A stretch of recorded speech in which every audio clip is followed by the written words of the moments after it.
Unang tagpo sa tribunal, ang pagpupulong. Ang dalawang partido ay nagpupulong para sa darating na pista sa San Diego. Ang bawat lapi ay may dalawang tauhan. Ang konserbador, si Don Filipo, dalawang batang kabesa. 11 araw na lang ay pista na ng San Diego. Ang kapitay nasa kumbento pa at sumasangguni sa kurang may sakit. Tibale, naihanda na ang lahat. Ang hangad ko lamang ay huwag makalusot ang balak ng mga matatanda. Dumating si Ibarra at ang guro. Sumunod ang kapitan. Mga Ginoo, ang layunin ng pulong na ito ay upang pag-usapan natin ang mga bagay na makapagpapasaya sa pista ng San Diego at mga kakulangang gugugulin natin sa mga nasabing bagay. Ginoong Kapitan, ibig kong ipahayag sa pulong na ito ang ukol na gugugulin para sa pista. Tungkol kami! Mga Ginoo, tayo ay magkakaroon ng isang marangal na pistang bayan sa halagang 3,500 piso. Ang halagang ito ay gugugulin sa mga sumusunod. Isang malaking tilaan sa liwasan ng bayan sa halagang 150 piso. Isang komedyang magtatanghal sa loob ng 7 gabi sa halagang 200 piso o 1,400 piso.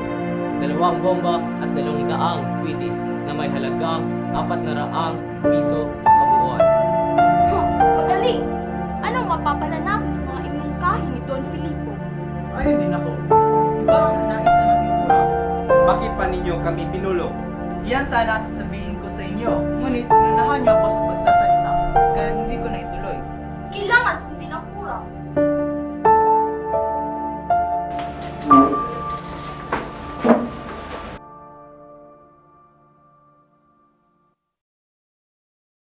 Ikalawang tagpo, sa daanan. Si Sisa ay lakad-takbong sumagsag na pauwi sa kanyang dampa. Gulong-gulo ang kanyang isipan at hindi mawari kung bakit sa kanya pa nangyari ang gayong kasawian. Damdaming ina ang nanaig sa kanya. Ibig niyang tulungan ang kanyang mga anak. Kaya hindi niya alintana ang tinatahak na landas, ang init na araw at kumakabang dibdib na nag-aalala.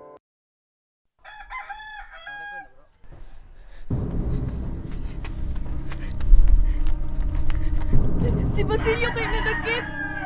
Si Crispin! Si Crispin! Saan na siya nagpunta? Sisa! Putang ina mo, Sisa!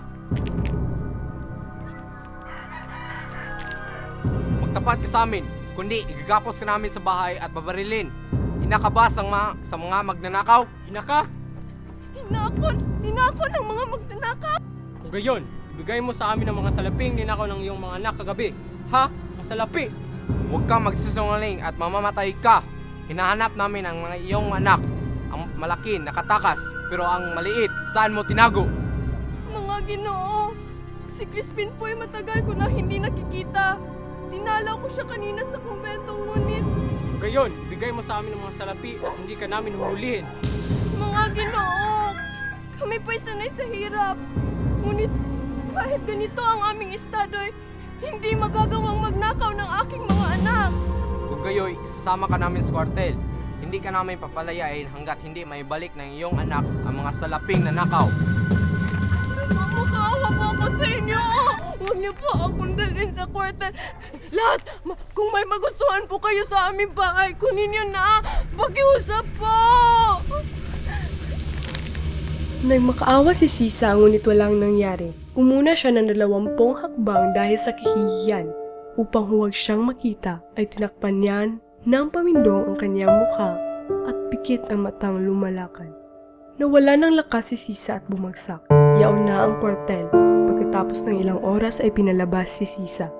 Bumabalik-balik si Sisa sa kanilang bahay. Kinabukas ay si Sisa ay makikita ang paggala-gala, umaawit at nakikipag-usap sa lahat ng nilikha. Ikatlong tagpo, sa bahay ni Maria Clara.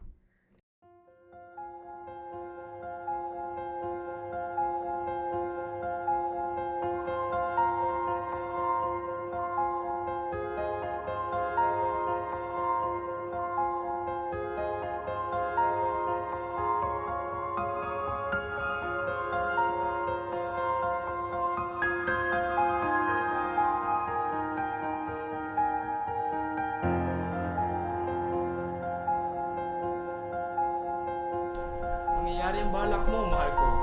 Bukas ng umaga, bago magbukang liwayway, ihahanda ko na ang lahat. Susulatan ko na ang aking mga kaibigan at gawan mo sana ng paraan huwag makasama ang kura. Bakit? Natatakot ako, mahal ko. Napupuna akong lagi niya akong tinititigan kapag lagi niya akong kinakausap. Parang wala siya sa kanyang sarili. Alam mo naman ang kaugalian dito sa atin. Naririto siya at mainam naman ang aming pagkikitungo.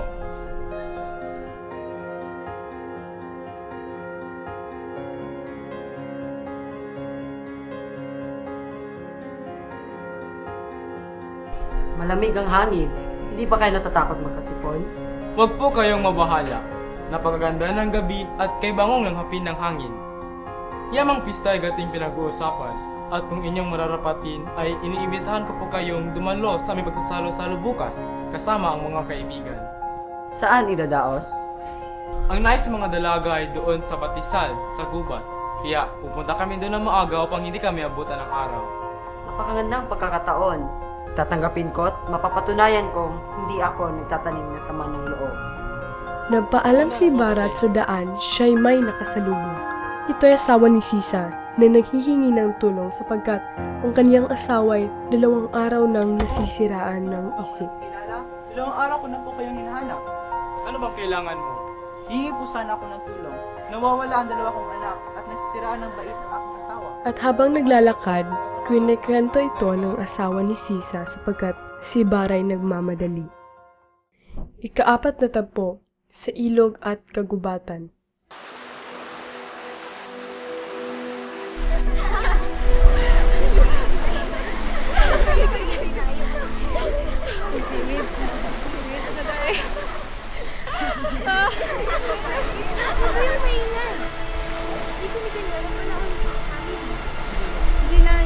Hindi naman po kayo bumabago ng maaga.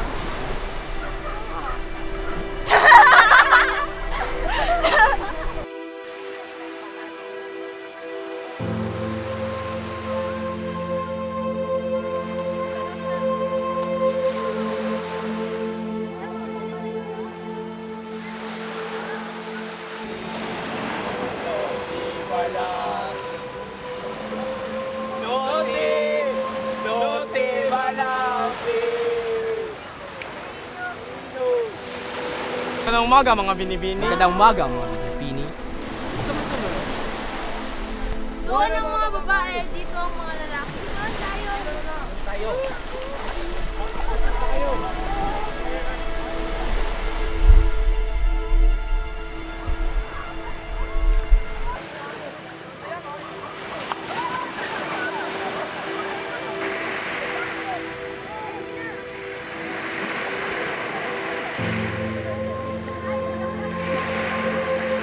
Mag-ingat kayo dyan, may butas!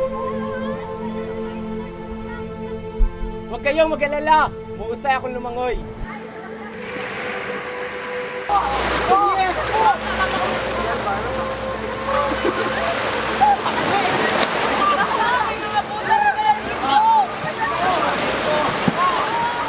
Tatakpan natin ang butas!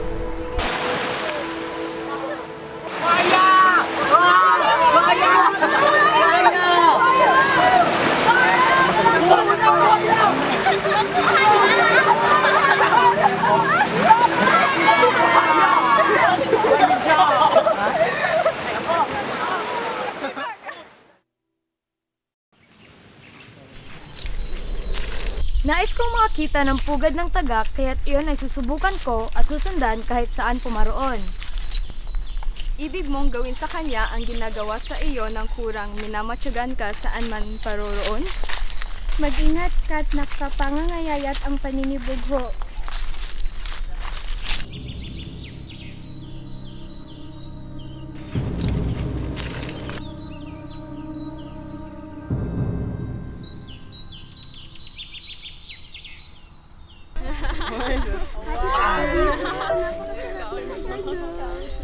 Grabe yung bulog. Eto, may... Maraming glasses. Ayaw pag-bisaya. May glasses.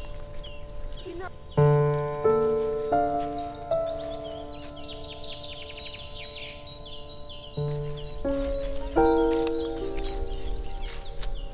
paano kayo, Padre? Ako po ay naligaw.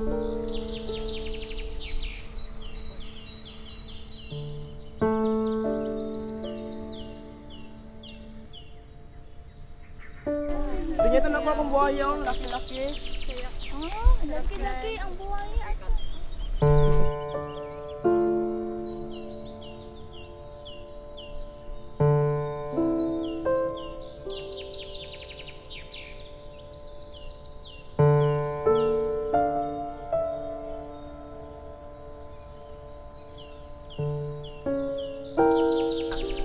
Alam ba ninyo kung sino ang nanakit kay Padre Damaso? Sino ang pinaghihinalaan? Yun din ang naghagis sa iyo sa putik.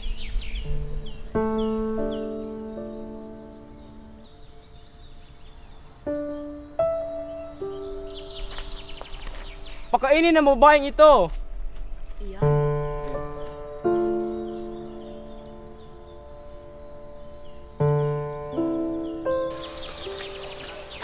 Hanapin ang babaeng iyon! Nangako kong hanapin ko ang mga anak niya! Lumapit si Padre Salve sa mga kabataan na nagbabasa ng gulong ng kapalaran. Kinuha niya ang librong kanilang binabasa at pinunit sapagkat ang pagbabasa raw nito'y makasalanan. Higit na kasalanan ang makialam ng ari ng iba.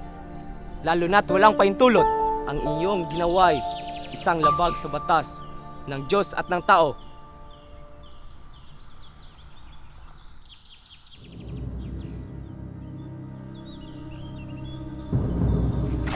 Ilang kilos. Ano ang ibig niyo? Si Elias ang inyong piloto kaninang umaga.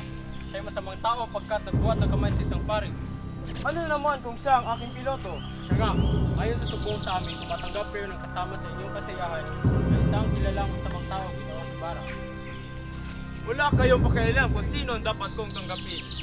Hanapin niyo si Elias.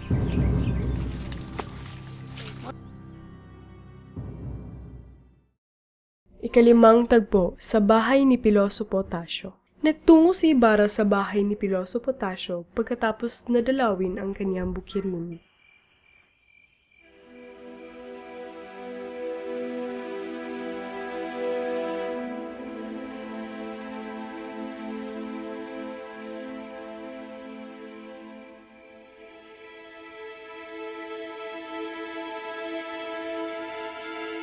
Aba, naririyan po pala kayo. Naaabala po ata kayo sa inyong pagsusulat. Hindi po bale, hindi naman madalian. Ano po ba mga madalian po sa inyo? Nais ko po ipagsangguni sa inyo tungkol sa isang mahalagang bagay. Noong kahapon po ng hapon, Nalagip na po ba ang kulang-kulang na taong iyon? ang tinutukoy niyo po ba ay si Elias? Paano niyo nalaman? Sinabihan ako ng asawa ng Alperes na hindi ninyo inibita sa inyong pista. Nabatid niya na ang piloto'y mapangahas dahil sa pagpatay niya sa buhaya. Naging sanggunian kayo ng aking ama, kaya't nais ko ring isangguni sa inyo ang aking binabalak na magpatayo ng paaralan. Sino po ang dapat kong lapitan? Ang balak mo'y pangarap ko rin, kaya't ang ipapayo ko sa inyo'y huwag ninyong akong tatanungin kailanman, sapagkat kayo ituturing ding baliw katulad ko. Ang susunod na may papayo ko sa inyo'y ang sumangguni sa kura, sa kawitan sa bayan, at sa lahat ng mayayaman. Papayuhan nila kayo ng masasama, ngunit ang magtanong ay hindi nangangahulugang pagsunod. Sundin ninyo kunwari ang payo at ipagkita ninyong ang inyong ginagawa ay ayon sa kanilang akala. Magandang payo ngunit mahirap gawin. Kailangan pa bang bihisan ng kasinungalingan ang katotohanan? Iyan ang sanhi kung bakit walang nagmamahal sa hubad na katotohanan. Sa palagay ko po ay magtatagumpay ang aking balak. Bago po natin pag-usapan ang aking layon, nais ko pong ipabatid sa inyong sakaling mang may mga mabubuting kawani at di sila nakakagawa sapagkat natutulog ang pinamamahalaan. Ang sadya ko po'y ang inyong payo. Kailangang iyoko ang iyong ulo sa mga hari-harian upang hindi maghiwalay. Yumuko at yumagpak? Ngunit bakit? Hindi ko ba maaaring mahalin ng sabay ang Espanya at ang Pilipinas? Bakit ako mangangayupa kung ako'y mapagmataas ng ulo at makalalaban? Sapagkat ang lupain ito ay nasa kamay ng kalaban. Humalik, nalimot na ba ninyong sila ang pumatay sa aking ama at nagpahukay sa libingan? Ako hindi naghihigandi sapagkat mahal ko ang relihiyon, ngunit ang anak hindi nakalilimot. Ginoong Ibarra, habang buhay sa inyong alaala, ang sinapit na inyong ama. Ano po maipapayo niyo sa akin? Bakit hindi natin gayahin ang ginagawa ng munting sanga? Tanawin ninyo ang sangang iyan, nahitik sa bulaklak. Yumuyoko at ikinakanlong ang kanyang mahalagang dala. Kung magpapatigas ay isasabo ng hangin ang mga bulaklak at masisira ang mga buko. Walang nakapipintas sa nakakubli sa malakas na unos, at ang pagyuko sa isang dumarating na punlo ay hindi karuwagan. Ang masamay na sumasalubong sa punlong iyan upang hindi muling makabangon. Ang pagtitiis po ba'y magbubunga ng tagumpay? Makalilimot ba kaya ang kura sa ginawa ko sa kanya? Ngunit kayo na rin ang may palagay na mahihintay ang lahat. Kung sakali mang kayo'y di magtatagumpay, ay mayroon din akong napala. Sa mga binhing itinanim ninyo ay mayroon ding tutubong pagmumula ng bagong pananim. At kayo ang magsisilbing tanglaw sa iba na natatakot magsimula. Naniniwala ako sa inyo. Kakausapin ko rin ang kura. Ika-6 na tabo, bispiras na ng pista. Abalang-abala na ang mga tao sa paghahanda. Ang iba ay isinasabit ng mga pulumuti sa daanan.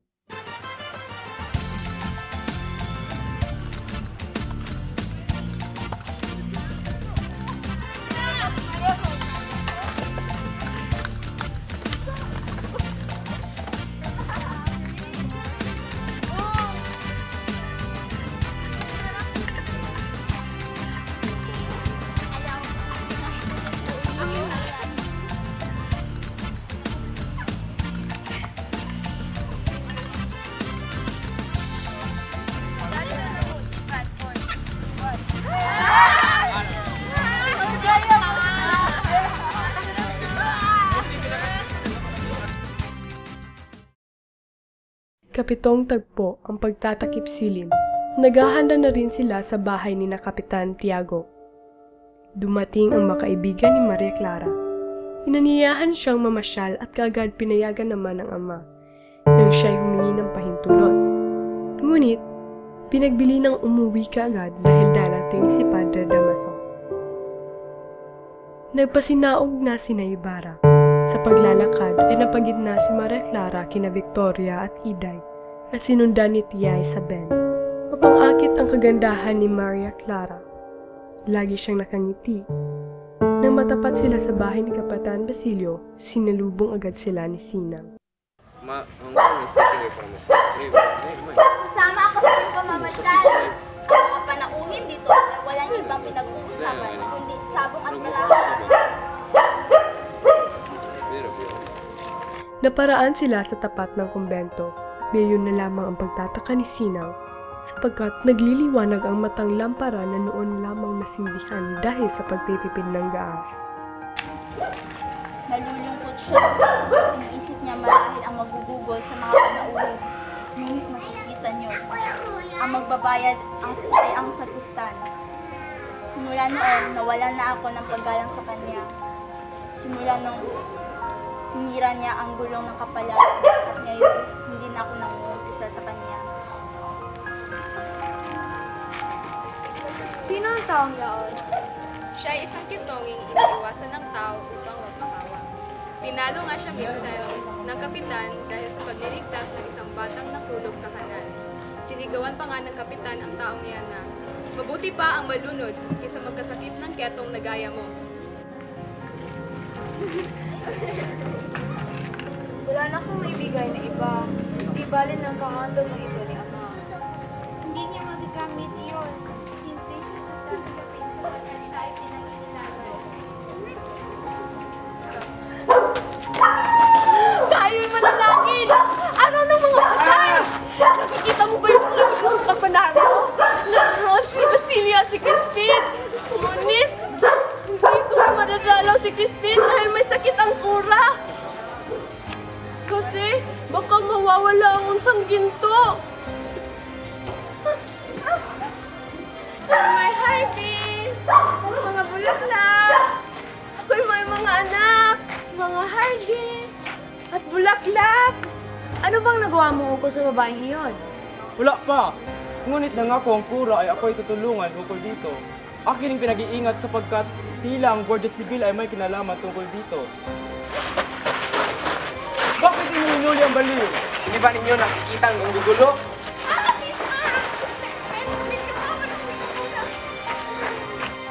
May mga tao din palang pulang palad.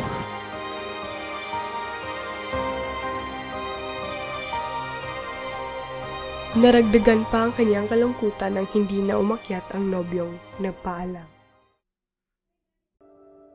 Ikawalong tagpo, ang ilang sulat. Nakatanggap ng sulat si Luis Chiquito ukol sa pista ng San Diego, habang si Ibarra naman nakatanggap ng malungkot na sulat galing kay Maria Clara. Ikasyam na tagpo, kinaumagahan. Pista na sa San Diego. Ang lugar ay puno ng kasiyahan. Ang mga banday nagsitunugan na. Ang mga tao ay maggiliw na nagdiriwang sa pista. Ikasampung tagpo, sa simbahan.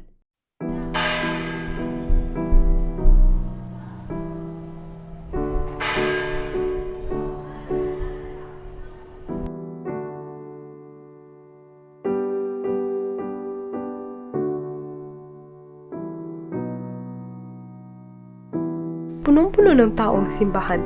Nagtutulakan ang bawat isa at nagsisiksikan.